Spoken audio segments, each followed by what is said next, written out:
The bank gave him 30 days to vacate the estate. Then Dong-hyuk peered through the cracked door of the east wing and saw the maid performing a procedure on a boy the doctors had declared unreachable. Dong-hyuk hadn't wept in 20 years. Not when his former partners orchestrated the coup that stripped his name from the company he built. Not when he buried his wife on that rain-soaked November morning, her casket lowered into earth that smelled of wet cedar and dying leaves. But the day Dr. Patricia Morrison looked him in the eyes and said, "Your son has maybe 6 months left. The brain activity is minimal.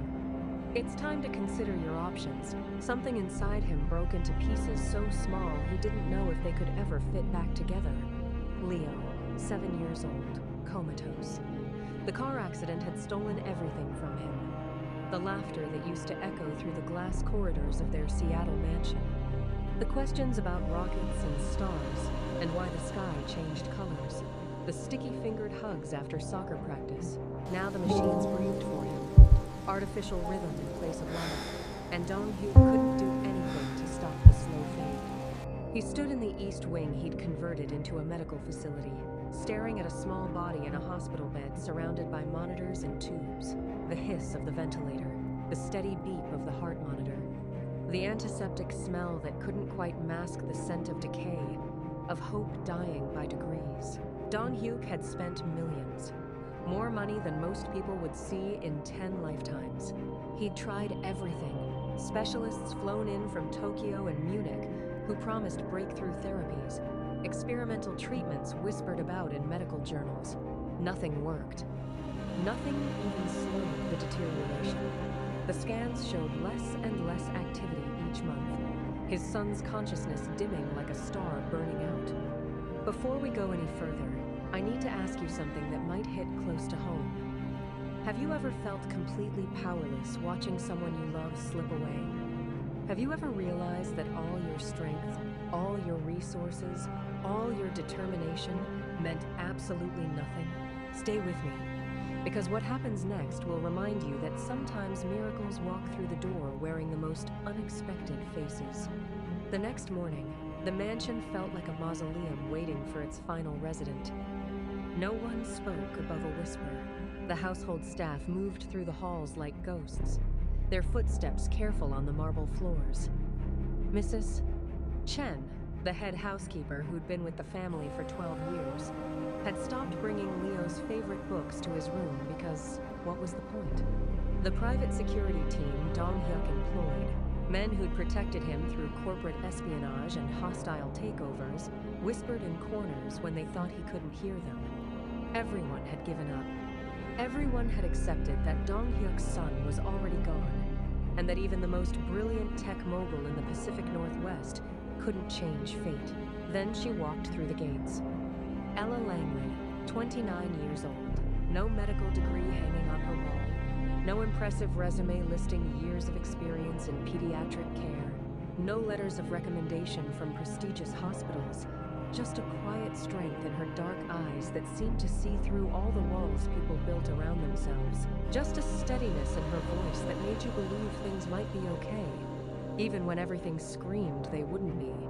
Mrs. Chen looked her over with the practiced eye of someone who'd seen a dozen specialists come and go in the past year, none lasting more than 2 weeks before the weight of inevitable loss drove them away. "You're here for the cleaning position?" Mrs. Chen asked, her voice heavy with exhaustion. "Yes," Ella replied simply.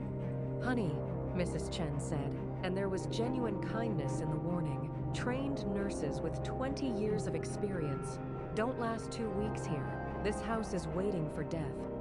The air is thick with it. If you're looking for hope or some inspirational story, you won't find it here." Ella's voice was calm, steady as a heartbeat. "Then maybe this house needs someone who's not looking for those things.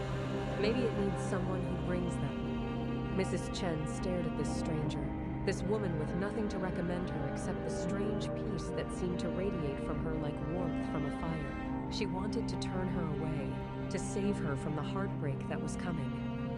But something in Ella's eyes stopped her. When Dong-hyuk saw her, He barely looked up from the reports he was reviewing in his office.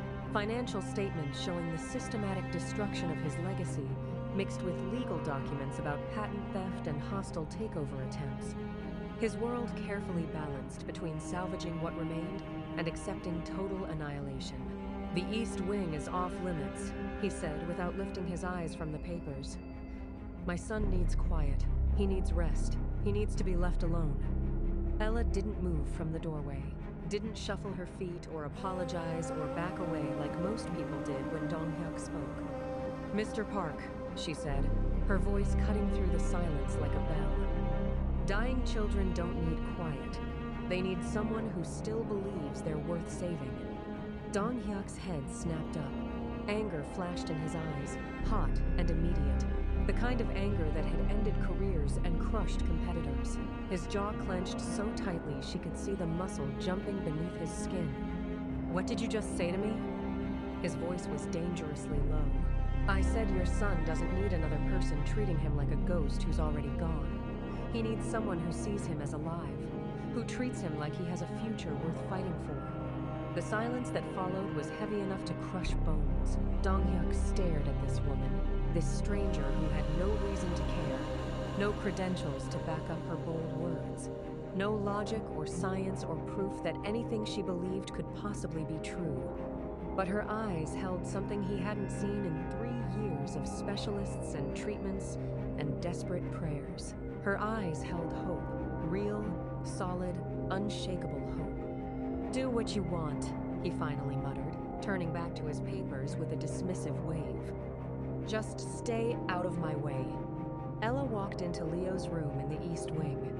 One hospital bed positioned beneath a window that had been covered with blackout curtains for months. White walls scrubbed clean of any personality or color. The smell of medicine and antiseptic and something else. Something darker that she recognized immediately as the smell of resignation. The smell of people waiting for death. She took off her gloves and touched Leo's face with her bare hand. Skin to skin, human contact. Then she began the procedure she'd performed 1,000 times before in another life. In another world where she'd worn scrubs instead of cleaning clothes. Sensory stimulation therapy. Her hands moved with practiced precision, applying gentle pressure to specific points on Leo's temples, behind his ears, along his jawline. Techniques designed to wake dormant neural pathways, to remind a sleeping brain that it was still connected to a body, still tethered to this world. His eyelids didn't flutter. His breathing didn't change. But Ella worked methodically, speaking to him in a low, steady voice. "Hey there, sweetheart. My name's Ella. I know you can hear me somewhere in there. Your brain is just taking a long rest, but we're going to wake it up. Gently, carefully, together." She pulled back the blackout curtains, letting pale sunlight spill across the sterile room. She brought in the small football she'd seen in storage, placing it carefully in his hand, closing his fingers around it. Tactile memory, association. She added crayons to the nightstand, colors against the gray, visual stimulation for when his eyes would open again. Not if, when. "I know you can hear me," she whispered, continuing the gentle pressure points, the systematic stimulation. "I don't know how I know, but I do. And I want you to know something important. I'm not giving up. Not today, not tomorrow, not ever." That night, while the machines beeped their steady rhythm and the moon cast silver light through the now open window, Ella performed the evening protocol. Massage therapy to prevent muscle atrophy. Auditory stimulation with soft music. Aromatherapy with lavender oil to engage his olfactory senses. And in the darkness, she whispered words only she could hear. Words meant for someone who couldn't hear them anymore. "I couldn't save you, Sarah. But I'll save him. I swear it on your memory, my sweet girl. I'll save him." And somewhere beyond the visible world, in whatever place consciousness goes when the body can no longer hold it, a 7-year-old boy named Leo stirred. Just the smallest flicker of awareness in an ocean of darkness. But it was enough. If you're watching this, and you've ever needed a reason to believe again, If you've ever felt like hope was dead and miracles were just stories people told to make themselves feel better, I need you to do something for me right now. Hit that subscribe button. Share this video with someone who needs to hear it. Because sometimes when everything feels hopeless, when the darkness is so thick you can't see your hand in front of your face, that's exactly when miracles walk through the door disguised as cleaning ladies performing procedures that science says won't work. And you won't want to miss what happens next. The next morning, Dong-hyuk woke earlier than usual, his sleep broken by dreams he couldn't remember.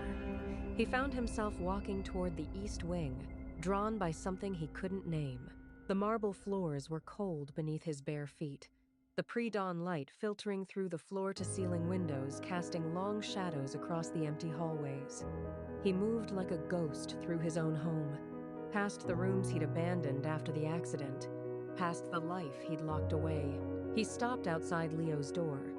The crack of light underneath told him she was already there, at 4:30 in the morning.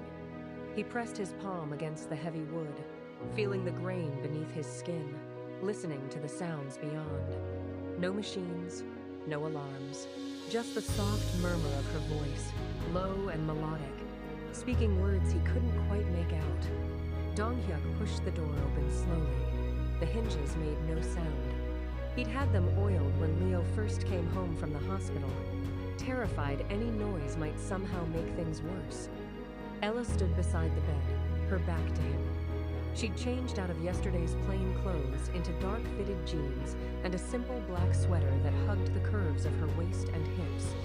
Her hair was pulled back in a thick braid that fell between her shoulder blades, the dark coil catching the lamplight. Her brown skin glowed warm against the sterile white of the room, like she was made of something alive in a space designed for death. She was massaging Leo's left hand, her fingers working each small digit with careful precision, bending them gently at the joints, rotating the wrist in slow circles.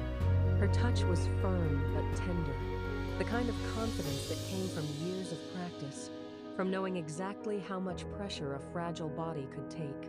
"Good morning, sweetheart," she said to Leo, her voice carrying that same steady calm from yesterday. "We're going to work on your arms today. Help keep these muscles strong for when you wake up, because you will wake up. I promise you that." Dong-hyuk's throat tightened. The certainty in her voice felt like a weapon aimed directly at his chest. "How long have you been here?" His voice came out rougher than he intended, scraped raw by 3 hours of restless sleep. Ella didn't startle. She glanced over her shoulder at him, her dark eyes meeting his without flinching, without the fear or deference most people showed when he spoke. "Since 4. He needs morning therapy before his body fully wakes. The brain is more receptive to stimulation in those early hours. You're not a cleaning lady." It wasn't a question. Ella turned back to Leo, continuing the methodical massage, moving up to his forearm now. "I'm whatever Leo needs me to be." Dong-hyuk stepped into the room, closing the door behind him with a soft click. The space felt different than it had in months. The curtains were open, letting in the gray pre-dawn light. The football sat on the nightstand next to a cup of crayons, their bright colors an assault against the whites and silvers of medical equipment. Someone had brought in a small potted plant, green and alive, sitting on the windowsill. "Who are you, really?" He moved closer, watching the way her hands worked his son's arm, the careful rotation of the elbow, the gentle flexing of muscles that hadn't moved on their own in 3 years. "Ella Langley, I already told you. That's a name, not an answer." She paused, her fingers stilling on Leo's bicep. For the first time since she'd walked into his house, something flickered across her face. Pain, maybe, or the shadow of it. Then it was gone, her expression smoothing back into that unshakable calm. "I used to be a pediatric trauma specialist, Seattle Children's Hospital, 5 years, until I wasn't anymore." The words hung in the air between them. Dong-hyuk studied her profile, the strong line of her jaw, the elegant curve of her neck, the way her lips pressed together like she was physically holding back more words. "Why did you stop?" "Because I failed someone who mattered." She said it simply, without inflection, like she was stating a fact as basic as the weather. And after that, I couldn't walk into another hospital without seeing her face in every bed, hearing her voice in every monitor's beep. Dong-hyuk understood that. The weight of failure. The way it hollowed you out from the inside until you were nothing but a shell moving through the motions of living. So you became a cleaning lady. I became someone who could still help without drowning in what I'd lost. Ella moved to Leo's other arm now, beginning the same careful process. Your son doesn't care what title I have. He just needs someone who refuses to give up on him. The doctors said a lot of things. Her voice sharpened, just slightly, like a blade pressed against skin. They said minimal brain activity. They said 6 months. They said to consider my options. What they didn't say is that minimal isn't zero, that the brain is capable of healing itself in ways science doesn't fully understand, that sometimes the impossible happens when someone believes in it hard enough. Dong-hyuk watched her work, mesmerized by the surety in her movements, the way she touched Leo like he was precious, like he was already saved. She bent over the bed, adjusting the pillow beneath his head, and Dong-hyuk caught the scent of something clean and bright. Not perfume, something natural. Lavender, maybe, and something else he couldn't name. You're wasting your time, he said, but the words lacked conviction. He's not going to wake up. Ella straightened, turning to face him fully. The lamplight caught the angles of her face, the high cheekbones, the full curve of her mouth, the intelligence burning in her eyes. She was beautiful in a way that had nothing to do with softness, everything to do with strength forged in fire. Then I'm wasting my time. But at least when he passes, he'll know someone fought for him until the very end. Can you say the same? The words hit like a physical blow. Dong-hyuk felt them land in his chest, stealing his breath, his hands clenched into fists at his sides, anger rising hot and immediate, because she was right and he hated her for it. You don't know anything about me, about what I've done for him. I know you turned his room into a tomb. I know you hired nurses who treated him like he was already dead. I know you locked yourself away in your office and threw money at specialists instead of sitting beside your son and talking to him. She took a step toward him, her voice dropping lower, more dangerous. I know you're terrified of loving him, because losing him will destroy you, so you've already let him go, even though his heart's still beating. Dong-hyuk closed the distance between them in 2 strides. He towered over her, using his height as intimidation, the way he had in boardrooms and negotiations. But Ella didn't back down. She tilted her head back to meet his eyes, her chin lifted, her spine straight, defiant. You have no right. I have every right, because I'm the only one in this house treating your son like he's worth saving. They stood inches apart, close enough that Dong-hyuk could see the flecks of gold in her brown eyes, could feel the heat radiating off her skin, could count the rapid pulse beating at the base of her throat. She smelled like lavender and determination, and something in him responded to it, recognized it as the thing he'd lost years ago. Hope. He hated her for bringing it into his house, hated her for making him feel it again. Get out, he said, his voice low and deadly. Pack your things and get out of my house. Ella held his stare for 3 heartbeats. Then she turned back to Leo, picked up a crayon from the nightstand, and placed it carefully in his son's open palm, closing the small fingers around it. No, she said simply. Dong-hyuk's jaw clenched so hard he thought his teeth might crack. This is my house, my son. You work for me. End quote. I work for him, she gestured to Leo. And he needs me, so I'm staying.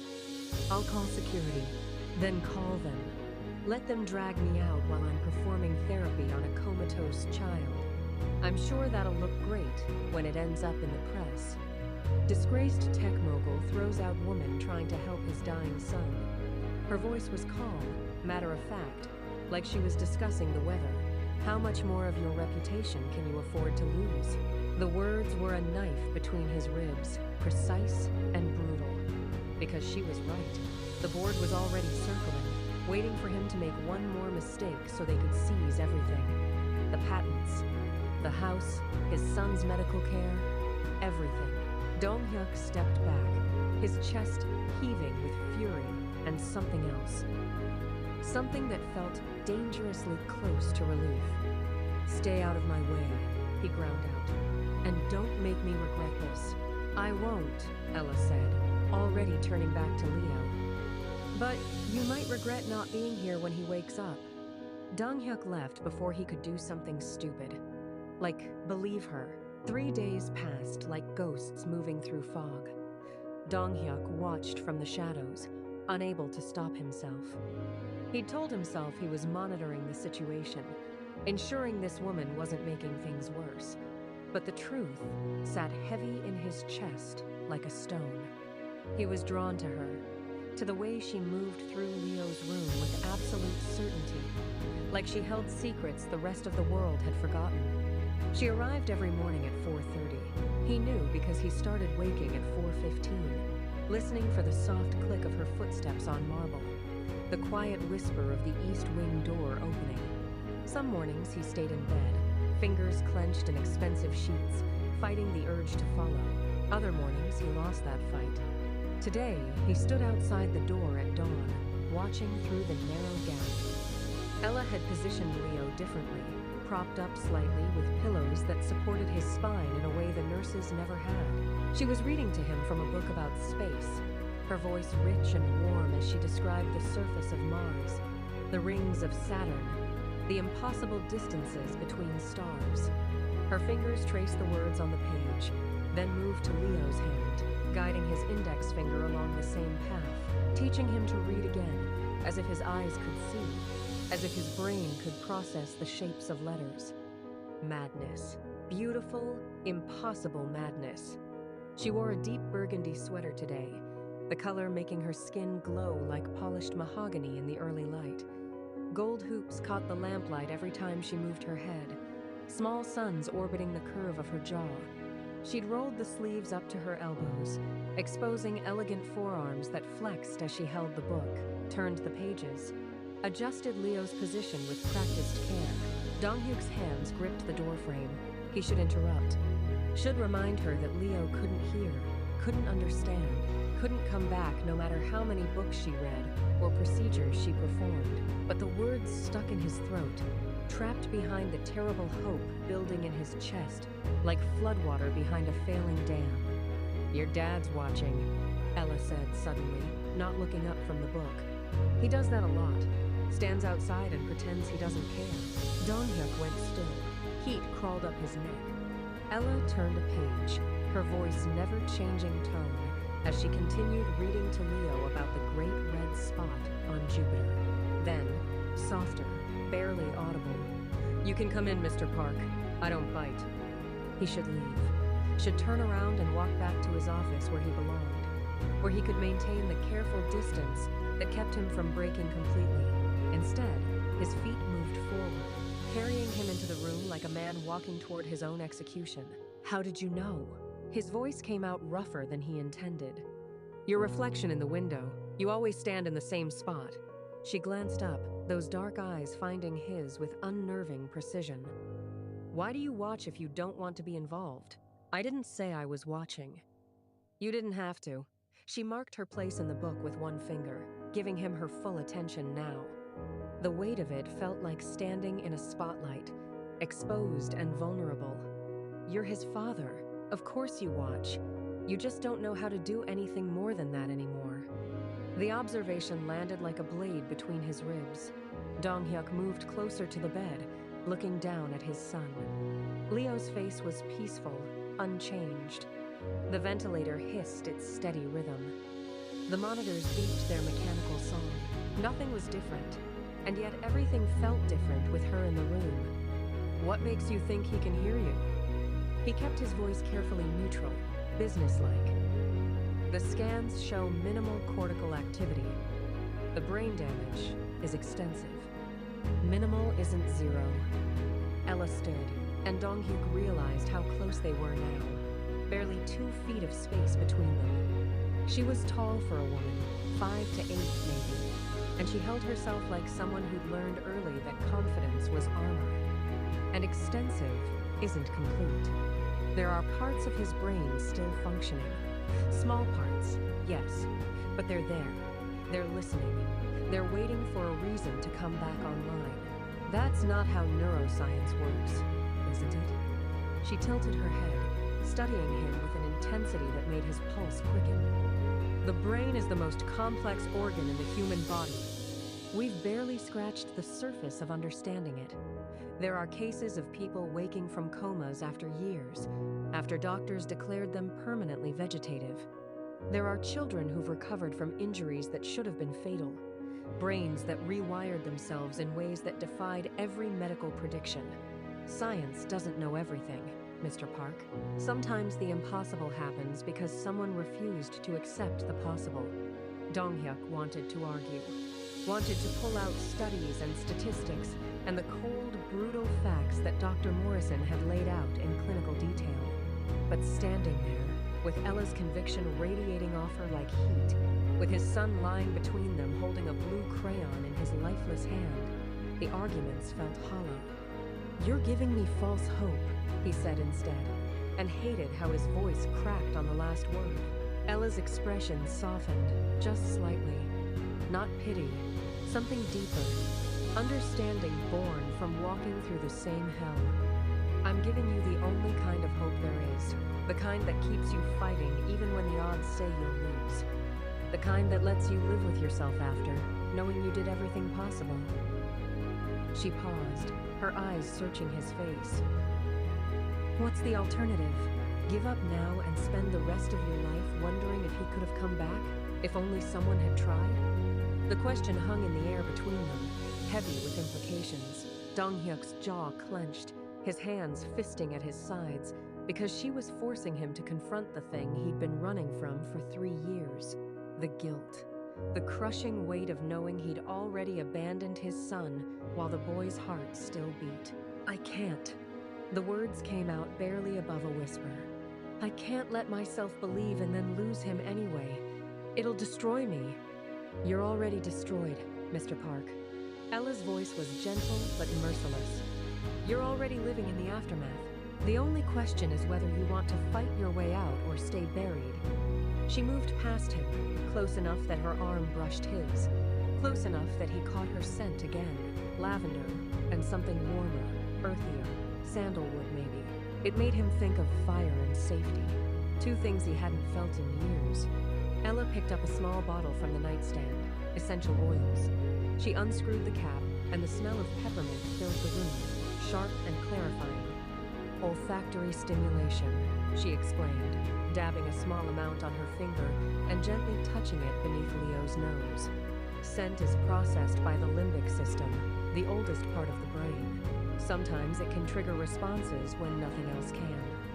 Dong-hyuk watched his son's face. Nothing changed. No flutter of eyelids, no twitch of muscles, just the same peaceful stillness that had defined the last 3 years. "It's not working," he said flatly. "Not yet." Ella capped the bottle, set it down with careful precision. "But I've been here 3 days. The brain needs time, consistency. Someone who shows up every single day and reminds it that there's a world worth returning to. And you think you can be that person? A stranger? I think I'm the only person trying."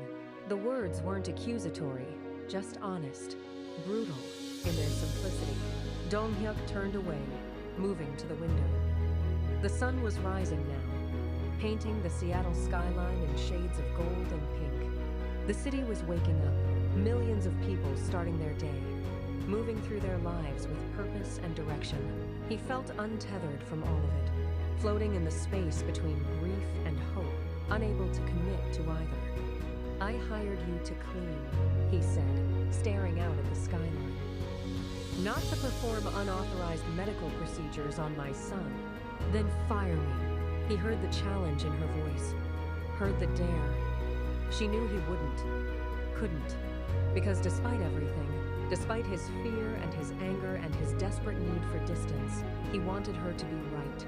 wanted Leo to wake up, wanted to believe that love and stubbornness could accomplish what millions of dollars and the best medical care couldn't. "Stay out of my way," he repeated, the same words he'd used 3 days ago, the only boundary he had left.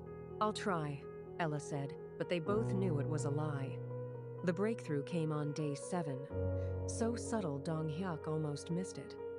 He was standing in the doorway again, his new habit, watching Ella perform her morning routine. She had Leo's hand in hers, pressing gently against each fingertip, counting aloud as she worked through the sensory exercises. 1, 2, 3, 4, 5.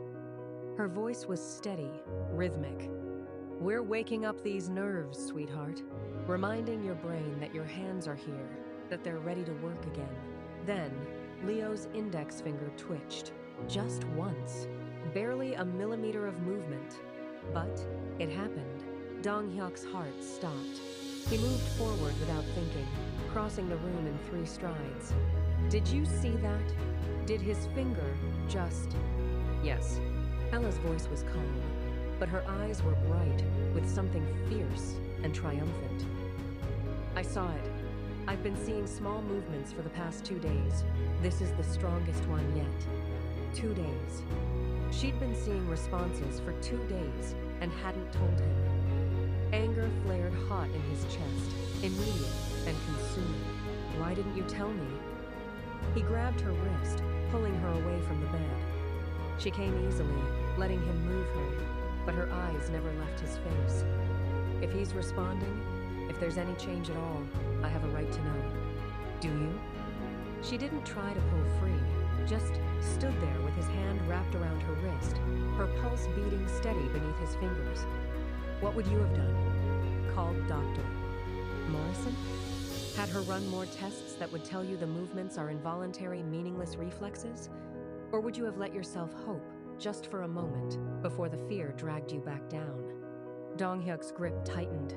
He could feel the delicate bones of her wrist, the warmth of her skin, the way her pulse jumped just slightly when he squeezed.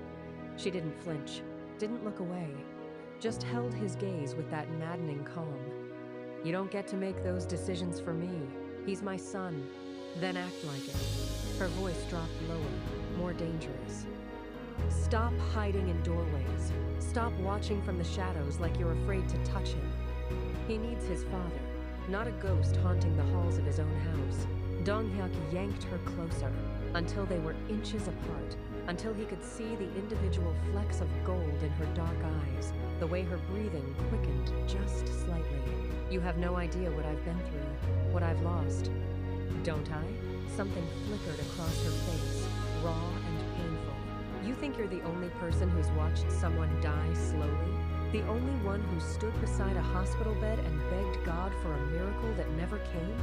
Her wrist felt fragile in his hand, but there was nothing fragile about the way she stared him down, nothing soft about the steel in her voice. "Who did you lose?" The question came out before he could stop it. Ella's throat worked, swallowing hard. For a moment, he thought she wouldn't answer. Then she pulled her wrist free with a sharp tug, stepped back, put distance between them. "My daughter, Sarah. She was 6 years old." The words came out flat, emotionless, but Dong-hyuk could see the pain underneath. Could see the way her hands trembled before she clasped them together. "Leukemia. Aggressive. Fast. I did everything. Chemotherapy, radiation, experimental trials. I sat beside her bed for 3 months and watched her disappear a little more every day."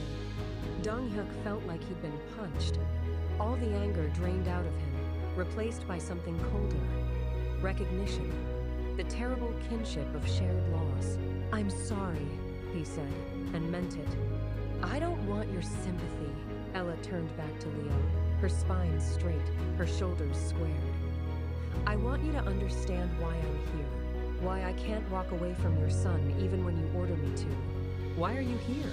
She was quiet for a long moment, her fingers resting lightly on Leo's arm. When she spoke, her voice was barely above a whisper. "Because I couldn't save her. I did everything right, followed every protocol, trusted every specialist. And she died anyway. In my arms, At 2 in the morning, while I was singing her favorite lullaby, Ella's voice cracked, just slightly. I made her a promise that night. I told her that her death wouldn't be meaningless, that I would use everything I learned, all that pain, to save other children, that I wouldn't let another parent feel what I felt when her heart stopped beating. Dong-hyuk moved closer, drawn by the raw grief in her voice. He understood that promise, that desperate need to make the loss mean something. So you became a cleaning lady? I became whatever I needed to be to keep that promise. She finally looked at him, and her eyes were wet with unshed tears. The hospital didn't want me anymore. Said I was too emotionally compromised. Said I couldn't maintain professional distance. They were right. I couldn't look at another sick child without seeing Sarah. Couldn't walk those halls without hearing her voice. But you can do this? You can work with Leo? I have to. The tears spilled over now, tracking down her cheeks, but she didn't wipe them away. Because if I can save him, if I can give you back your son, then maybe Sarah's death meant something. Maybe all that pain had a purpose.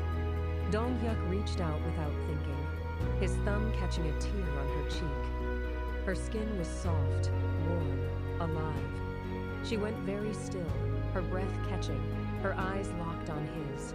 "That's a lot of weight to carry," he said, quietly. "So is yours." Her voice was barely audible. The guilt of not being there, the fear of hoping, the certainty that you'll fail him like you think you failed his mother. The words hit too close to home. Dong-hyuk's hand fell away, his jaw clenching hard enough to ache. "You don't know anything about my wife. I know she died. I know you blame yourself. I know you've been using that guilt as armor, as an excuse to keep everyone at arm's length." Ella stepped closer, invading his space with the same fearlessness she'd shown from day one. "But Leo didn't die. He's still here, still fighting. And he needs you to stop hiding behind your grief and start fighting with him." Dong-hyuk wanted to argue, wanted to shove her away, to retreat back to his office and his carefully maintained distance. But standing there, with her tears still wet on his thumb, with the morning light painting her face in gold, he couldn't move. "I don't know how," he admitted, the words torn from somewhere deep. "I don't know how to let myself hope and survive losing him anyway. You don't have to know how, you just have to show up." Ella's hand came up, resting lightly on his chest, right over his heart. "Sit with him, talk to him, touch him, let him know his father is still here, still fighting. That's all he needs."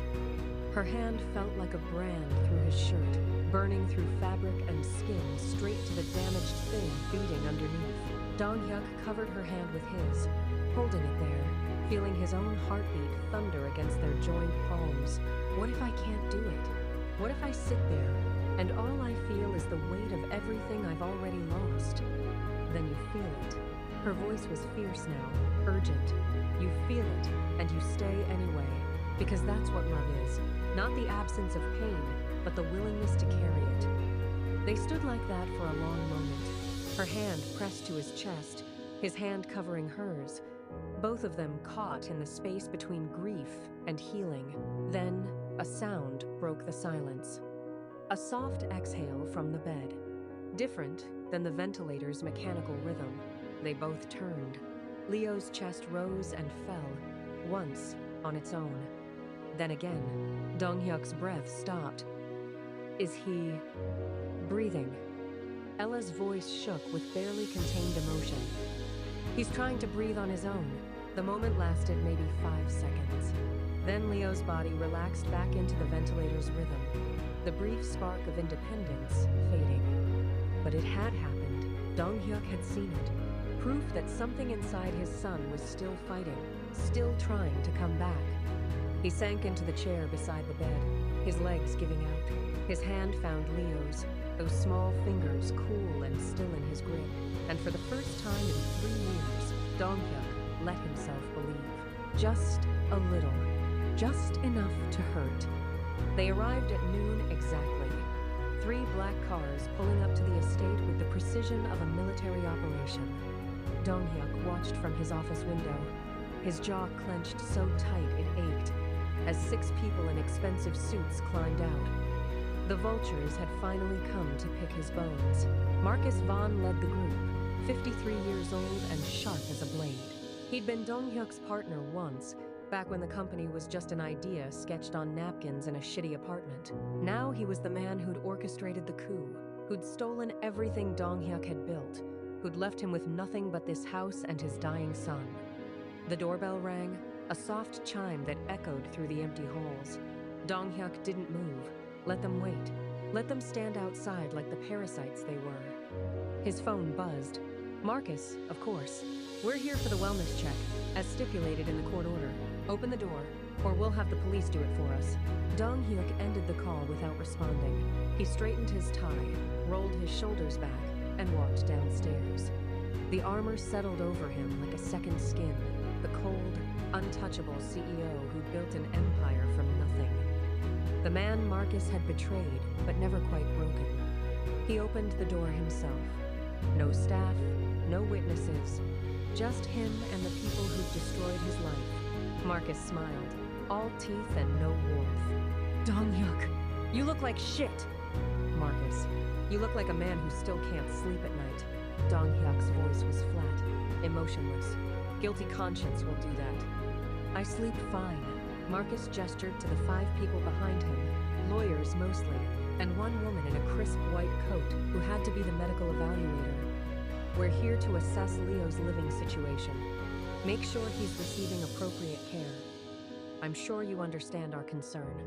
Your concern? Dong-hyuk laughed, the sound hollow and bitter.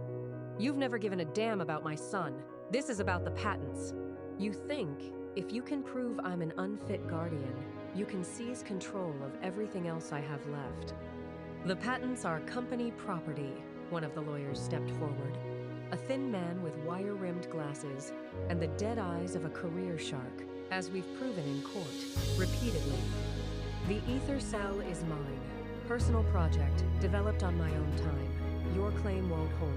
Then you won't mind if we take a look around. Marcus pushed past him without waiting for permission, his entourage following like trained dogs. Dong-hyuk's hands fisted at his sides, but he stepped back. Let them look. Let them see Leo's room, the medical equipment, the round-the-clock care. They'd find nothing to use against him, except Ella was in there. Ella with her unauthorized procedures and her crazy ideas about waking the dead. Ella, who had no credentials, no legal right to be treating his son, his chest tightened with something that felt uncomfortably like panic. He followed them through the house, watching as they examined everything with the cold precision of people looking for weaknesses. The lawyer took notes. The medical evaluator asked questions about medication schedules and therapy protocols. Marcus just smiled, that same predatory smile he'd worn the day he'd stolen Dong-hyuk's company. They reached the east wing. The door was closed.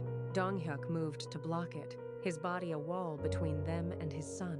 He's resting. You can review his medical records without disturbing him. The court order says we can assess his living conditions. That means seeing him. Marcus's smile widened. Unless you're hiding something, Dong-hyuk's jaw clenched. He had 2 choices, refuse and give them ammunition, or let them in, and hope Ella had the sense to play along. He opened the door. The room was empty. Not just Ella, everything. The football, the crayons, the potted plant. Even the curtains were closed again, the blackout shades pulled tight. Leo lay exactly as he had for 3 years, motionless in his hospital bed, looking like the ghost everyone believed him to be. The medical evaluator moved to the bedside, checking the monitors, reviewing the charts. Everything appears to be in order, standard coma care protocols. Dong-hyuk barely heard her. His eyes scanned the room, looking for any sign of Ella. Nothing. She'd vanished like smoke. Marcus walked the perimeter, his gaze sharp and assessing. He paused at the window, his fingers trailing along the sill. When he pulled his hand back, there was dust on his fingertips. Interesting. He wiped his hand on his pants, his smile never wavering. I heard you hired a cleaning service. Doesn't seem to be working out. Dong-hyuk didn't respond. His mind was racing, trying to figure out where Ella had gone, how she'd known to clear everything out, why she'd left without a word. The evaluation took 20 minutes. 20 minutes of watching strangers poke through his son's room, examining the shell of the boy who used to fill this house with laughter. 20 minutes of Marcus's barely concealed glee as he looked for cracks in Dong-hyuk's carefully maintained control. Finally, they left. Back down the stairs, through the empty halls, out to their waiting cars. Marcus paused at the door, turning back with that smile that made Dong-hyuk want to put his fist through teeth. We'll be back in 2 weeks for another check. Make sure everything stays compliant. His eyes glittered with malice. And Dong-hyuk? We both know you can't hold on to that patent forever. Eventually, you'll have to choose Leo's care or your pride. And we both know which one you'll pick. The door closed behind them. Dong-hyuk stood in the empty foyer, listening to the cars pull away, his heart pounding against his ribs. Then he ran, up the stairs, down the hall, back to Leo's room. Ella stood by the window, pulling back the blackout curtains. Sunlight flooded in, washing over her like liquid gold. She turned as he entered, her expression calm. They're gone? How did you know? Dong-hyuk moved toward her, anger and relief warring in his chest. How did you know to hide everything? Mrs. Kim called me. Said there were fancy cars in the driveway, people in suits. Doesn't take a genius to know what that means. Ella pulled the football from behind the dresser, placing it back on the nightstand. I figured you didn't want them knowing about me, about what we've been doing. We haven't been doing anything. The words came out harsher than he intended. You've been performing unauthorized procedures. I've been watching. There's a difference. Ella's eyebrow arched. Is there? She moved past him, retrieving the crayons from wherever she'd hidden them, arranging them back in their cup with careful precision. Her movements were fluid, graceful, and Dong-hyuk found himself watching the way her body moved, the elegant lines of her form. They'll be back, he said, dragging his attention away from the curve of her hip. In 2 weeks, and next time they might bring a judge, someone with the authority to remove Leo from my care. Then we have 2 weeks to show them he's improving. Ella returned to the bed, her hand finding Leo's with practiced ease. 2 weeks to get him breathing on his own consistently, to show them he's not a vegetable waiting to die. That's impossible. So is everything else we've already done. She looked at him, and there was steel in her gaze, fire and determination and something else that made his pulse quicken. Unless you want to give up now, let them win. Dong-hyuk thought about Marcus's smile, about the patents they'd already stolen, about the company he'd built that now belonged to people who'd betrayed him, about his son lying in that bed, still fighting even though everyone else had given up. What do you need from me? Ella's expression softened, just slightly. Your time, your presence, your willingness to believe this might actually work. She paused. And access to whatever medical equipment you have stored in this house. If we're going to accelerate his recovery, I need more than just my hands. Done.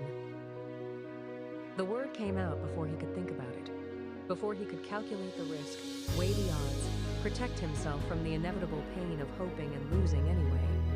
Ella smiled, and it transformed her face, made her look younger, softer, like the woman she might have been before grief carved her into something harder.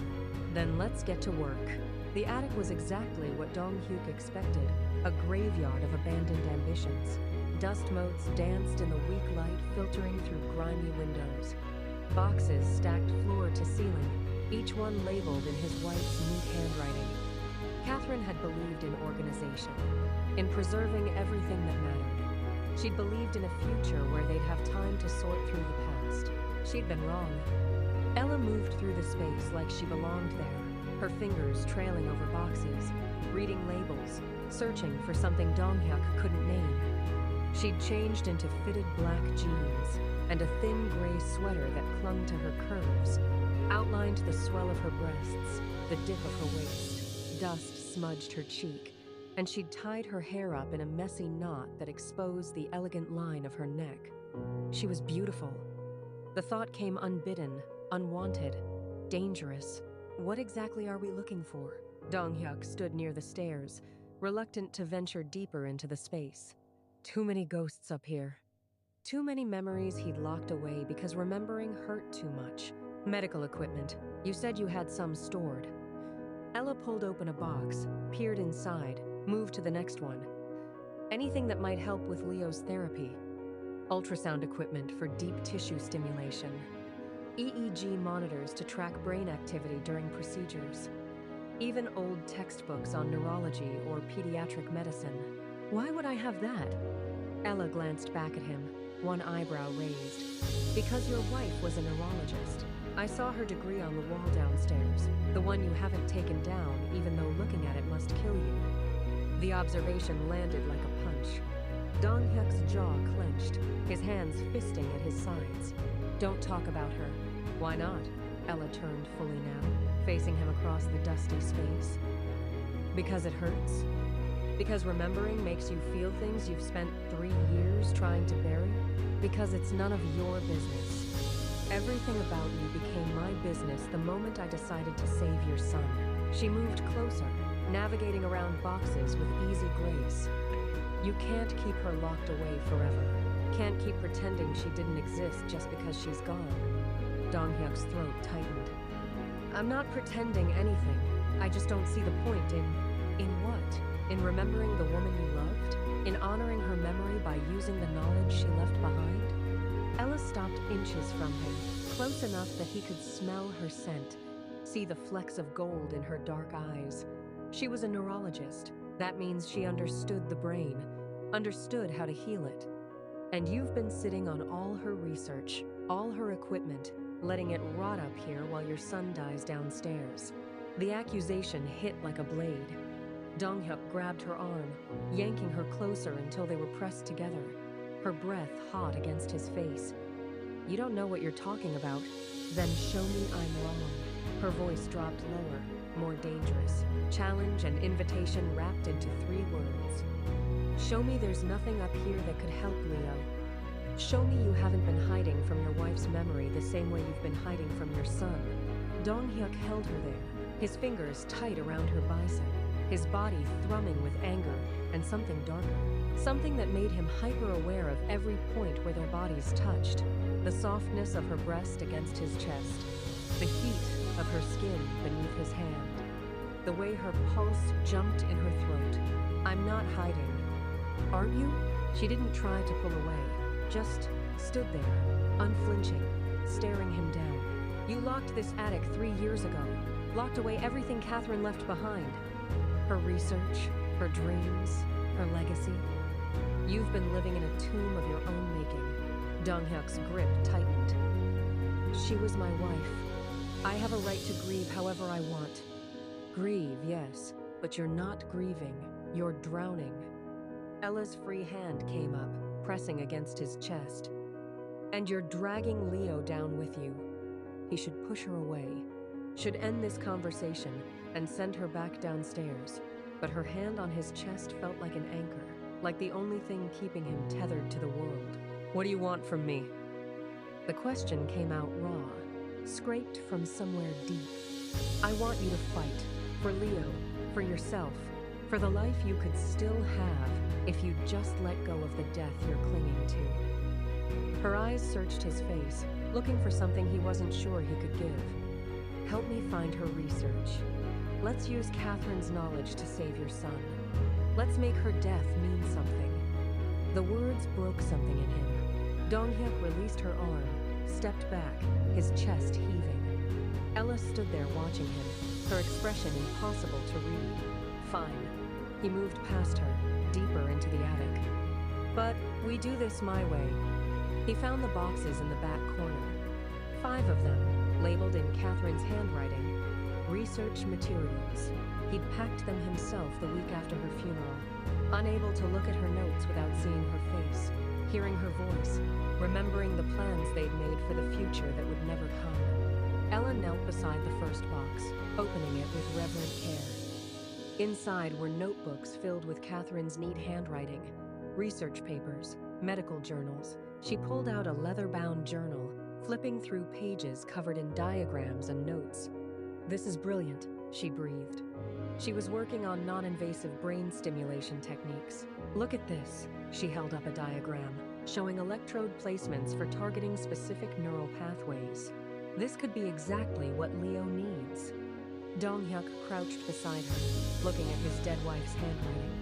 The familiar loops and curves made his chest ache. She never got to finish it. Cancer took her before she could publish. But the research is here. Ella's fingers traced the words on the page, her touch, gentle, respectful. Everything she learned, everything she discovered. We can use this. We can help Leo with her knowledge. She looked up at him, and there were tears in her eyes. Not pity, understanding. The terrible kinship of two people who loved and lost, and somehow survived. "She'd want this," Ella said softly. "She'd want her work to save your son, to give him the chance she didn't have." Dong-hyuk's hand covered hers on the page, his fingers threading through hers. The touch was electric, sending heat racing up his arm, pooling in his chest. "I don't know if I can do this. Look at her notes every day. Remember her every time I walk into Leo's room." "You're already remembering her." Ella's thumb stroked across his knuckles, a gentle pressure that somehow steadied the chaos in his chest. "You're just punishing yourself for it, turning the memories into weapons instead of tools." They stayed like that, kneeling in the dusty attic with their hands joined over Catherine's research. The light shifted through the windows, painting them in shades of amber and gold. "Help me understand," Dong-hyuk said finally. "How do you do it? How do you keep going after losing your daughter?" Ella was quiet for a long moment. Then she set down the journal, turned to face him fully. "I don't keep going, not really. I just exist, from one moment to the next, trying to fill the hole she left with something that matters." Her voice cracked. "Some days I wake up and forget she's gone. I make coffee for two, buy groceries for a child who isn't there. And then I remember, and it's like losing her all over again." Dong-hyuk pulled her closer without thinking, his arms wrapping around her, offering the comfort he'd never accepted for himself. Ella's hands fisted in his shirt, her face pressed against his shoulder. "I miss her so much it feels like dying," she whispered. "Like my body forgot how to work right after she left." "I know." His voice was rough against her hair. "I know exactly what that feels like." They held each other in the attic, two broken people clinging together in the wreckage of their separate losses. And somewhere in that embrace, something shifted. The grief didn't disappear, but it transformed into something bearable, something they could carry together instead of alone. Ella pulled back first, wiping her eyes. "We should get this stuff downstairs. Start reviewing it tonight." "Tonight?" "Every day counts." She stood, offering him her hand. "Marcus and his vultures will be back in 2 weeks. We need Leo showing significant improvement by then." Dong-hyuk took her hand, let her pull him to his feet. Their bodies were close again, separated by inches. He could see the streaks her tears had left on her cheeks, the way her lips parted slightly, the rapid rise and fall of her chest. He wanted to kiss her. The realization hit him like lightning, sudden and electric. Wanted to close the distance between them and taste her mouth, feel her body pressed against his, lose himself in her warmth and her strength and the terrible hope she carried. Instead, he picked up the first box. "Let's go." But as they carried Catherine's research down from the attic, Dong-hyuk couldn't stop thinking about how Ella's hand had felt in his, how her body had fit against him like missing pieces finally finding their way home. Dangerous. This whole thing was dangerous. But for the first time in 3 years, Dong-hyuk felt alive. 14 days. That's how long they had before Marcus returned. 14 days to turn hope into measurable results, to prove that Leo wasn't a lost cause, that Dong-hyuk wasn't an unfit guardian drowning in grief. Ella worked like a woman possessed. She'd transformed the East Wing into something between a medical facility and a sanctuary. Catherine's research covered every surface journals open to crucial pages, diagrams taped to walls, treatment protocols written on whiteboards in Ella's neat handwriting. The ultrasound equipment hummed its low frequency against Leo's skull, targeting the specific neural pathways Catherine had mapped in her notes. Dong-hyuk spent every spare moment there now, not watching from the doorway anymore, but present, sitting beside his son's bed, while Ella explained electrode placements and brain stimulation techniques.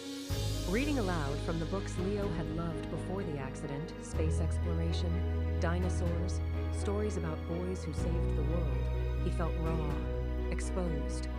Like Ella had peeled back every layer of armor he'd built and left him bleeding in the open air. Talk to him about his mother, Ella said, on day 10. She was adjusting the EEG monitors, her fingers deft and sure as she positioned electrodes on Leo's scalp. Tell him what Catherine was like, what she loved, the memories you have together. Dong-hyuk's throat closed. I can't. You can.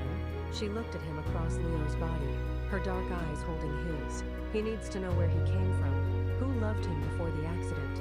It might trigger something, a memory strong enough to pull him back. Or it might do nothing and I'll just be opening wounds that haven't healed. Those wounds are already open, Dong-hyuk. You're just pretending they're not. She said his name for the first time, and it sounded different in her mouth, intimate, like a secret they shared. He looked at his son. Leo's face was peaceful, unchanged despite all their efforts.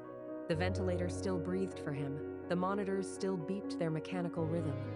But there had been changes, small, almost imperceptible, more finger twitches, occasional independent breaths.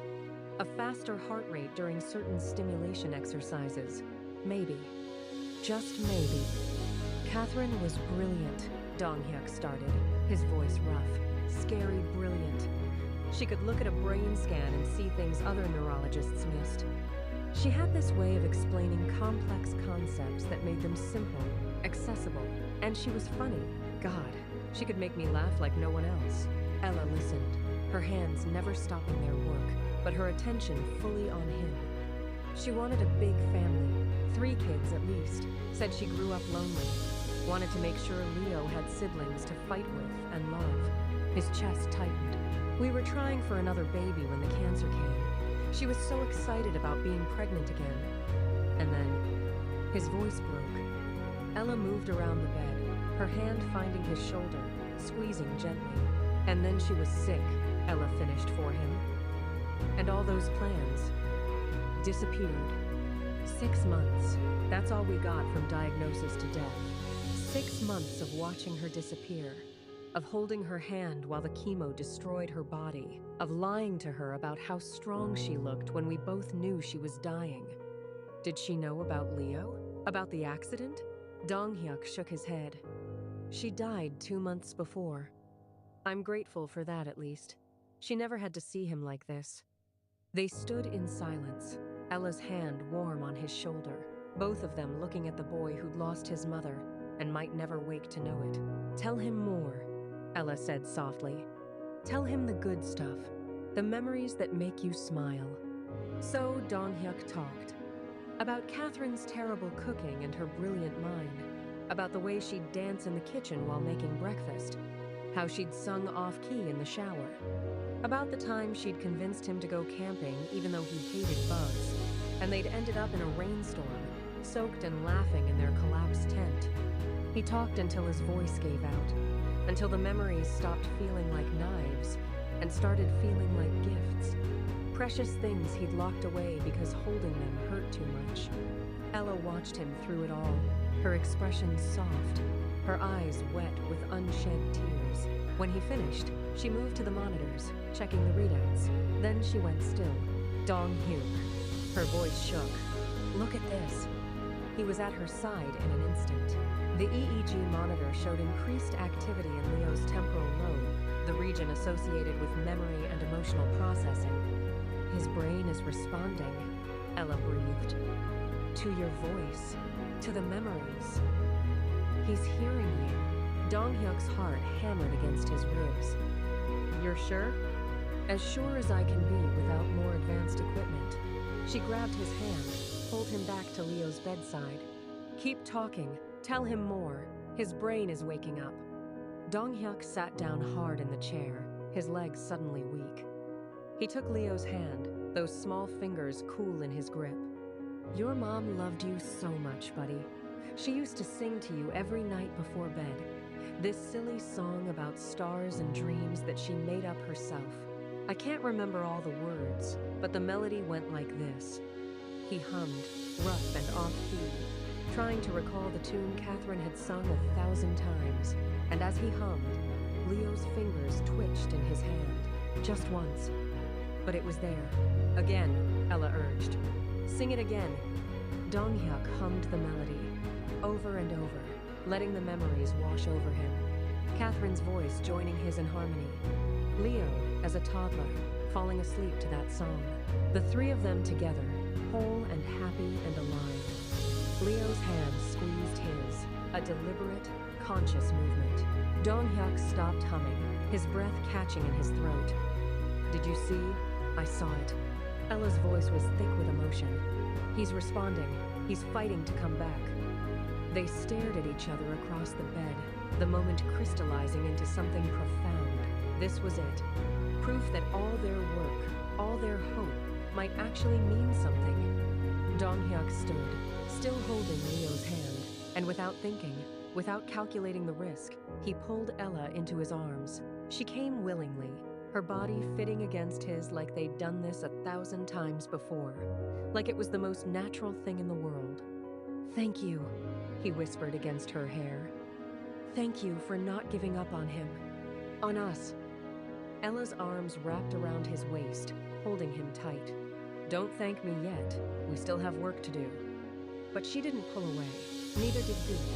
They stood there holding each other while the monitors beeped, and Leo's hand remained clasped around his father's fingers, and the impossible started to feel possible. When they finally separated, Ella's eyes were bright, her cheeks flushed. She looked beautiful and fierce and completely untouchable. We have 4 more days before Marcus comes back, she said, her voice steady despite the emotions swirling between them. 4 days to get Leo showing consistent responses, to prove he's worth fighting for. He's always been worth fighting for. Dong-hyuk's voice was rough. I just forgot how. Ella's hand cupped his cheek, her thumb stroking across his cheekbone. The touch was gentle, tender, and it made something in his chest crack wide open. You're remembering now. That's what matters. She dropped her hand and turned back to Leo, adjusting monitors, checking vitals, planning the next round of stimulation. All business again, all professional distance. But Dong-hyuk could still feel the ghost of her touch on his face, could still smell her scent on his clothes, could still feel the imprint of her body against his. This was dangerous. This pull between them, this need that had nothing to do with Leo and everything to do with 2 broken people finding solace in each other's brokenness. But as he watched Ella work, saw the fierce determination in every movement, the love she poured into saving his son, Dong-hyuk realized the danger didn't matter. He was already fallen, had been since the moment she walked through his door and refused to leave. The storm hit on day 13, not the metaphorical kind, the real thing. A Pacific Northwest tempest that turned the sky black and sent rain lashing against the windows like bullets. The wind howled through the trees, bending them nearly double, tearing branches free to clatter across the grounds. Dong-hyuk stood at his office window, watching the storm build, and felt the wrongness of it settle in his bones. Bad timing. Tomorrow, Marcus would return, and they needed Leo alert, responsive, showing the kind of improvement that couldn't be dismissed or explained away. Instead, the boy had been quiet all day. No finger twitches, no independent breaths, just the steady mechanical rhythm of machines keeping him alive. Ella had pushed harder in response, running stimulation protocols back to back, her movements sharp with frustration and barely concealed desperation. She knew what was at stake tomorrow. They both did. His phone buzzed. Marcus, of course. The Vulture had impeccable timing. Storm's a bad one. We'll be there at 10 a.m. sharp tomorrow, assuming the roads are clear. I'm bringing a judge this time, Dong-hyuk. And a child services representative. If Leo's condition hasn't improved, if you can't prove he's receiving adequate care, they'll remove him. Place him in a state facility where he can receive proper end-of-life care. End of life. The words hung in the air like a death sentence. He's improving, Dong-hyuk ground out. Significant neurological responses, increased brain activity. He's fighting to wake up. Then you'll have documentation to prove it. Medical records, professional evaluations. Marcus's voice dripped with false sympathy. Oh, wait, you don't have those, do you? Because you've been letting some unqualified woman play doctor with your dying son. The line went dead. Dong-hyuk's hand clenched around the phone hard enough that the case cracked. They knew about Ella. Somehow they'd found out. And tomorrow, they'd use it to destroy him. He found her in Leo's room, hunched over Catherine's research journals, her eyes red-rimmed from exhaustion. She'd been at it for 14 hours straight, barely eating, refusing to sleep. They know about you, he said without preamble. Marcus knows you've been treating Leo. Ella's head snapped up. How? Does it matter? They'll be here tomorrow with a judge and child services. If we can't prove Leo's improving, they'll take him. Put him in some facility to die. Then we wake him up. Her voice was fierce, absolute. Tonight, we push him harder than we have been. Use every technique in Catherine's notes. Force his brain to respond. That's not how it works. You can't force consciousness. Watch me. She was already moving, gathering equipment, setting up electrode arrays with hands that shook slightly. We've been too gentle, too cautious. His brain needs a shock, something strong enough to jolt it awake. That could kill him. Ella spun to face him, and there was wildness in her eyes, desperation bleeding through her usual control. He's already dying. At least this way he has a chance. Outside, lightning split the sky. Thunder followed immediately, a crack so loud it shook the windows. The lights flickered, once, twice. Ella! Dong-hyuk moved toward her, reaching for her shoulders. We can't risk. The power went out. Complete darkness swallowed the room. Then the emergency generator kicked in, bathing everything in harsh fluorescent light. But something was wrong. The ventilator's hum had changed, its rhythm erratic. Ella was at Leo's side in an instant, her hands checking the machine, her fingers flying over controls. The generator's not putting out enough power. The ventilator's failing. Dong-hyuk's heart stopped. What do we do? Manual resuscitation. Now. She was already positioning Leo's head, her hand on his chest. Call for an ambulance. The storm. Call them anyway. Dong-hyuk grabbed his phone, but there was no signal. The storm had taken out the cell towers. The landline was dead. They were completely cut off. Leo's chest stopped moving. The monitor alarm shrieked, high and desperate. No. Ella's voice cracked. No, not like this. Not when we're so close. She started compressions, her hands locked over Leo's sternum, pushing down with controlled force, counting under her breath. 30 compressions, 2 breaths, 30 more. Dong-hyuk stood frozen, watching his son's life slip away for the second time, unable to do anything but witness.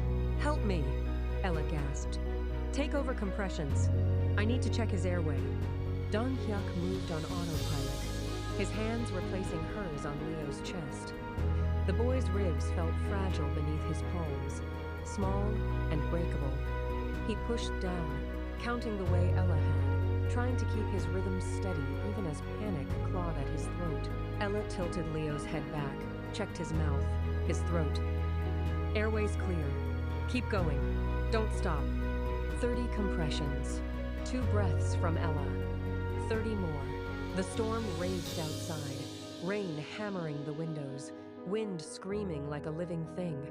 The emergency lights flickered, threatening to plunge them into darkness again. Come on, baby, Ella whispered between breaths. Come back. Don't leave us now. Not when your daddy finally learned how to fight for you. 1 minute, 2. Leo's lips were turning blue, his skin taking on that terrible gray pallor Dong-hyuk remembered from Catherine's final hours. It's not working. His voice broke. Ella, it's not. Don't stop. Don't you dare stop. Tears streamed down her face, but her voice was steel. He's still here. He's still fighting. 3 minutes. Dong-hyuk's arms burned. His back screamed. But he kept going, kept pushing life into his son's small body, kept begging God or the universe, or whatever force might be listening for one more miracle. Please, he choked out. Please don't take him. I'll do anything. Give anything. Just let him stay. Ella bent over Leo, her mouth near his ear. If you can hear me, sweetheart, now's the time to show us. Now's the time to fight back. 4 minutes.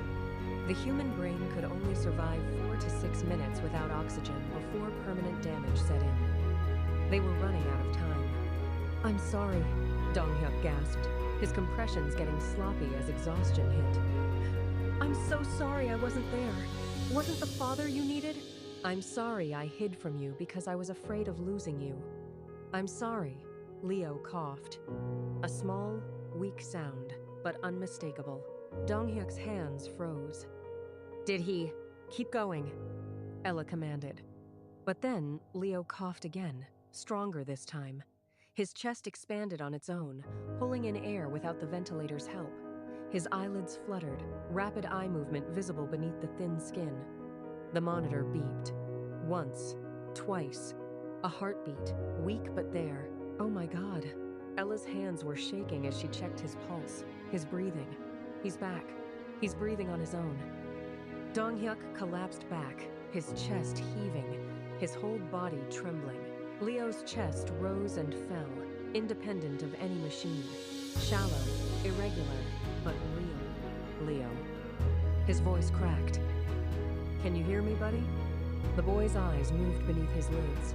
His fingers twitched, and then, slowly, his eyelids cracked open. Just a sliver, just enough to show the dark brown of his irises. Ella sobbed, her hand pressed over her mouth. Hi, sweetheart, welcome back. Leo's eyes tracked toward his father's voice.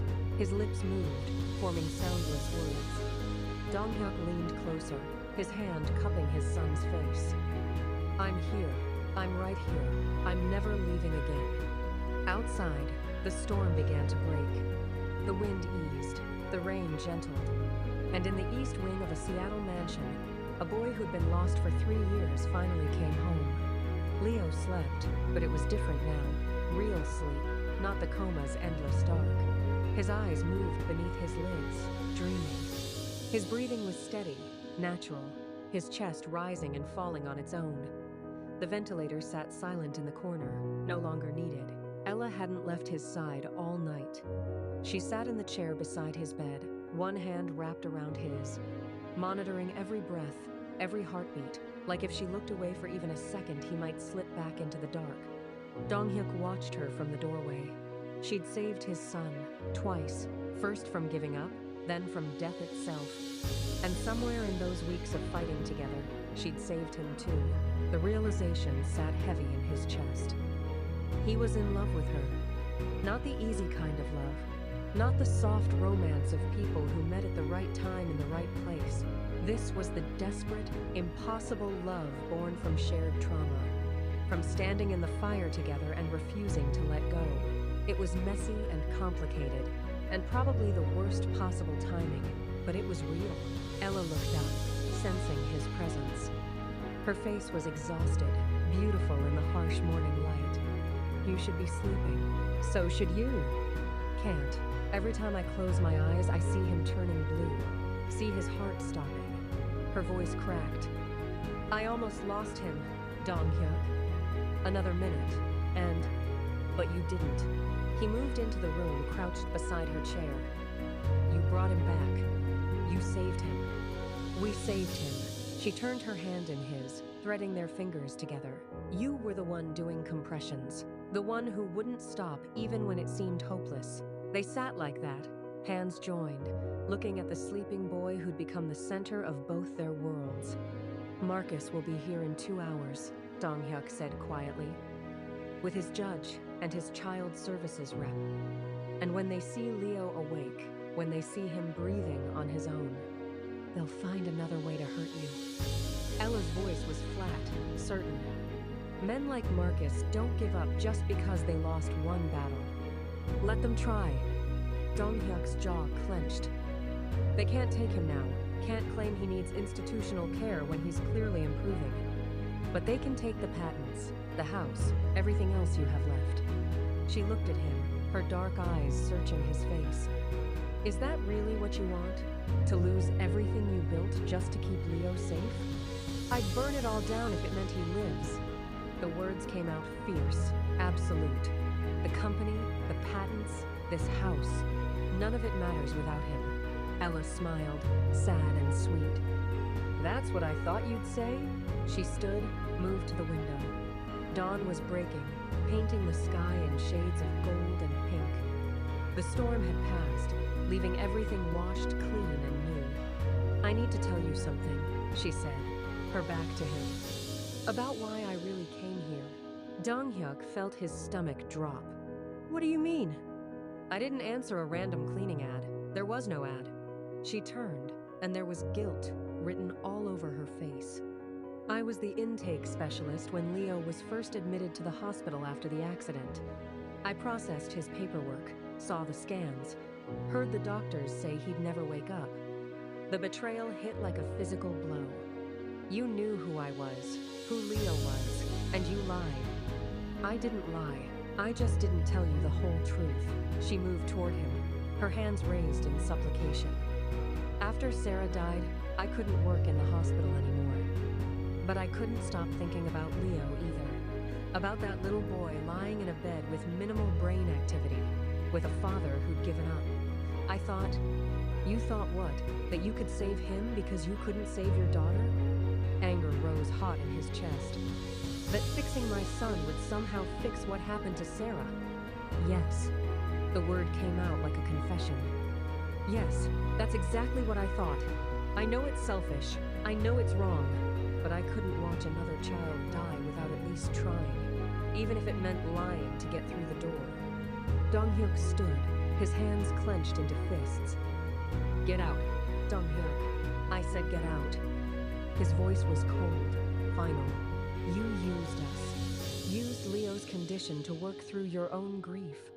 Everything you did, everything we did together. It was all just you trying to save your dead daughter. That's not true. Tears streamed down Ella's face. Maybe at first, yes. Maybe I came here for selfish reasons. But Leo became real to me. You became real to me. What we built together was built on a lie. He turned away, unable to look at her. I trusted you, let you into our lives, into my heart, and you were just using us. I love him. Her voice broke completely. I love your son like he's mine. And She stopped, swallowed hard. I love you too. I didn't plan for that. Didn't want it, but somewhere in these weeks of fighting together, I fell in love with you. The confession hung in the air between them. Dong-hyuk felt it land in his chest, felt the truth of it resonate with his own feelings. But the betrayal was still too fresh, too raw. Leave, he said quietly. Before Marcus gets here, before you have to watch me lose everything you helped me fight for. Don't do this. Ella's hand touched his shoulder. Don't push me away because you're scared. Because loving me feels like betraying Catherine's memory. He spun to face her, anger and pain warring on his face. Don't bring her into this. She's already in this. She's in every corner of this house, every decision you make, every wall you put up to keep people out. Ella's eyes blazed with fierce emotion. You think loving me means forgetting her, but it doesn't. It just means you're ready to live again, instead of existing in the shadow of your grief. You don't know what you're talking about. I know exactly what I'm talking about, because I'm doing the same thing with Sarah. She stepped closer, invading his space with the same fearlessness she'd shown from day one. Every time I look at you, every time I feel something that isn't grief, I feel guilty. Like being happy means I didn't love her enough. But that's not how love works. We don't have to choose between honoring our dead and living our lives. Dong-hyuk's chest heaved. He wanted to push her away, to maintain the distance that felt safer than this terrible vulnerability, but he couldn't move, couldn't stop looking at her tear-stained face, at the love and pain written in every feature. "I don't know how to do this," he admitted, his voice cracking. "How to love you, and not feel like I'm betraying everything I had with Catherine. You do it one day at a time, one moment at a time." Ella's hand cupped his cheek, her touch gentle. "You let yourself feel both things, the grief and the hope. The love you had and the love you could have. It doesn't make you a bad husband. It makes you human." He closed his eyes, leaning into her touch. "What if I lose you too? What if I let myself love you? And then you'll grieve again. And you'll survive again." Her voice was steady, sure. "But at least you'll have lived first. At least you'll have chosen love over fear." Dong-hyuk opened his eyes, looking at this woman who'd crashed into his life and refused to leave, who'd saved his son and somehow saved him too, who made him feel alive for the first time in 3 years. He kissed her, not gentle, not tentative. He kissed her like a drowning man finding air, like someone who'd been dead finally remembering how to live. His hands tangled in her hair, pulling her close, and she came willingly, her body melting against his, her mouth opening under his. She tasted like tears and coffee and hope, her hands fisted in his shirt, holding him like she was afraid he'd disappear. He backed her against the wall, his body pressing into hers. 3 years of loneliness and grief and desperate need pouring into the kiss. When they finally broke apart, both breathing hard, Ella's eyes were bright with tears and something hotter. "I lied about something else," she whispered against his mouth. "What?" "I didn't just fall in love with you. I'm completely, terrifyingly in love with you. The kind of love that probably isn't healthy or reasonable, but exists anyway." Dong-hyuk laughed, the sound rough and broken and real. "Good, because I'm in love with you too, have been for weeks, and it scares the hell out of me. So what do we do about it?" "We fight," he kissed her again, softer this time. "We fight for Leo, for this, for the chance to build something new out of the ruins of what we lost." A soft sound interrupted them. They turned to see Leo's eyes open, watching them with confused awareness. "Dad?" The word was barely a whisper, rough from months of disuse. But it was there. Real. Dong-hyuk was at his side in an instant, Ella right beside him. "I'm here, buddy. I'm right here." Leo's eyes moved between them, trying to process, to understand. Where? Where's Mom? The question broke something in Dong-hyuk's chest. He took his son's hand, squeezed gently. "Mom's gone, Leo. She died while you were sleeping. I'm so sorry." Tears leaked from Leo's eyes, tracking down his pale cheeks. "I dreamed about her. She was singing. She loved you so much." Dong-hyuk's voice cracked. "And she'd be so proud of you for fighting to come back." Leo's eyes found Ella. "Who are you?" Ella smiled through her tears. "I'm someone who helped take care of you. Someone who refused to give up even when everyone else did. She saved you," Dong-hyuk added. "And she saved me too." The sound of cars pulling up outside broke the moment. Marcus had arrived. Dong-hyuk stood, his body positioning itself between the door and his family. Because that's what they were now, him and Leo and Ella.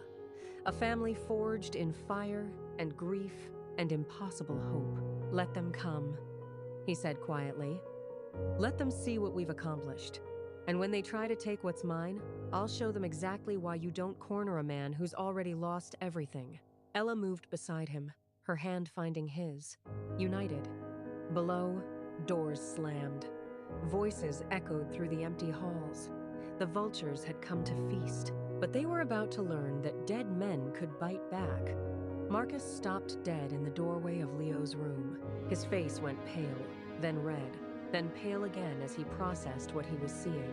The boy sitting up in bed, weak but awake. The disconnected ventilator. the woman standing beside Dong-hyuk with her hand in his. "That's impossible," Marcus breathed. The doctors said. The doctors were wrong. Dong-hyuk's voice was calm, cold. The voice of the man who'd built an empire from nothing. The man Marcus had underestimated. "My son woke up last night. He's breathing on his own, responding to stimuli, showing significant cognitive function." The judge pushed past Marcus, a severe woman in her 60s with sharp eyes. She approached the bed, her gaze assessing Leo with professional detachment. "How long has he been conscious?" "Since approximately 2 a.m., Ella answered. "He emerged from the coma during a storm-related medical emergency. Manual resuscitation was performed successfully." "And you are?" "Ella Langley, pediatric trauma specialist, formerly with Seattle Children's Hospital." The judge's eyebrows rose. "I was told Mr. Park had hired unqualified staff to care for his son." "I'm many things, Your Honor. Unqualified isn't one of them." Ella's voice was steady, professional. "I have my credentials if you'd like to review them." Marcus sputtered. You can't. The boy was in a vegetative state. This has to be some kind of trick." "Feel free to examine him yourself," Dong-hyuk gestured to Leo. "Run whatever tests you want. You'll find he's very much awake and improving by the hour." The child services representative moved forward, a kind-faced woman who knelt beside Leo's bed with gentle care. "Hello, sweetheart. Can you tell me your name?" Leo's voice was weak but clear. "Leo Park. I'm 7. My birthday is March 15th. And do you know who this is?" She gestured to Dong-hyuk. "My dad." Leo's hand reached for his father's. "He saved me." Dong-hyuk's throat closed. He squeezed Leo's hand gently, unable to speak. The child services rep stood, turning to the judge. The child appears alert and oriented. He recognizes his father and is responding appropriately to questions. "I see no evidence of neglect or inadequate care." Marcus's face twisted with fury. "This doesn't change anything. Park still misappropriated company resources. The patents still belong to..." "Actually, they don't." A new voice cut through the room. Mrs. Kim stood in the doorway, holding a file folder thick with documents. "I've been reviewing Mr. Park's employment contract and intellectual property agreements from when the company was founded. The ether cell was explicitly excluded from company claims. It was developed using personal funds and equipment, on personal time. Mr. Park owns it outright." "That's a lie." Marcus moved toward her, aggressive. "Everything developed during his tenure belongs to the company. Everything except projects funded by his late wife's research grant." Mrs. Kim opened the folder, pulling out highlighted documents. "Dr. Catherine Park received a private grant for neural engineering research 6 months before her death. The ether cell was developed as part of that grant work. The company has no legal claim." Dong-hyuk felt something crack open in his chest. Catherine. Even in death, she was still protecting their family. Marcus grabbed for the documents, but Mrs. Kim pulled them back smoothly. "I've already filed copies with the patent office and the court, along with documentation of your attempts to sabotage Mr. Park's son's medical care by bribing medical professionals to administer unnecessary sedatives." The room went silent. Marcus's face drained of color. "That's right," Dong-hyuk said softly, dangerously. "We know about the sedatives, about the doctor you paid to keep Leo under, about how you tried to ensure he'd never wake up so I'd be too broken to fight you in court. You can't prove. We have recordings." Ella's voice cut like a blade. "One of the nurses you approached felt uncomfortable and came to me. She wore a wire to your next meeting. You're on tape offering her money to keep the boy comfortable. That's conspiracy to commit medical fraud at minimum, possibly attempted murder." The judge's face hardened. "Is this true, Mr. Vaughn?" Marcus opened his mouth, closed it. The calculation behind his eyes was visible, weighing his options, looking for an escape route. "Get out of my house," Dong-hyuk said quietly, "before I have you arrested for trespassing, in addition to everything else." This isn't over. Marcus's voice shook with barely contained rage. I'll bury you. I'll take everything you have left. You already tried that. It didn't work. Dong-hyuk moved toward him, using his height as intimidation. And if you come near my son again, if you so much as look at my family wrong, I'll dedicate every resource I have to destroying you. Not your career, you, personally. I'll strip you of everything you stole from me and leave you with nothing. Do you understand? The two men stared at each other. Years of partnership and betrayal and bitter rivalry crackling between them. Then Marcus looked away first. He left without another word, his entourage scrambling to follow. Only the judge remained, her sharp eyes assessing the scene. Mr. Park, you'll need to schedule follow-up appointments with Dr. Morrison to document Leo's recovery, for the court records. Of course, Your Honor. And Miss Langley, I'll need to see those credentials, just for my files. I'll have them sent over today. The judge nodded, her stern expression softening slightly as she looked at Leo. Take care of your father, young man. He's been fighting very hard for you. I will, Leo promised. When she left, the room felt suddenly empty. Dong-hyuk sank into the chair beside Leo's bed, his hands shaking with adrenaline crash. Is it really over? Leo asked, his voice small. It's over. Dong-hyuk pulled his son carefully into his arms, mindful of his still fragile state. You're safe, we're safe, and we're going to be okay. Ella's hand found his shoulder, squeezing gently. He looked up at her, this woman who'd saved everything that mattered, and saw his future reflected in her eyes. Not the future he'd planned with Catherine. Something different. Something built from the ruins of what they'd lost, stronger for having survived the fire. 3 months later, Dong-hyuk stood in the garden watching Leo kick a football across the grass. The boy was thin, still rebuilding muscle, but his movements were coordinated, purposeful, alive. Ella sat on a bench nearby, papers spread across her lap. She'd officially rejoined Seattle Children's Hospital, leading a new program for coma patients using Catherine's research as the foundation.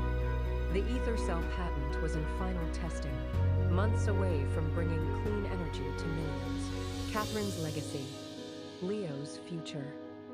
Built on grief, transformed into purpose. Leo's football rolled toward Dong-hyuk. He scooped it up, tossed it back with a laugh. The sound felt foreign in his mouth, rusty from disuse, but real, genuine. Dad, come play with us, Leo called. Us?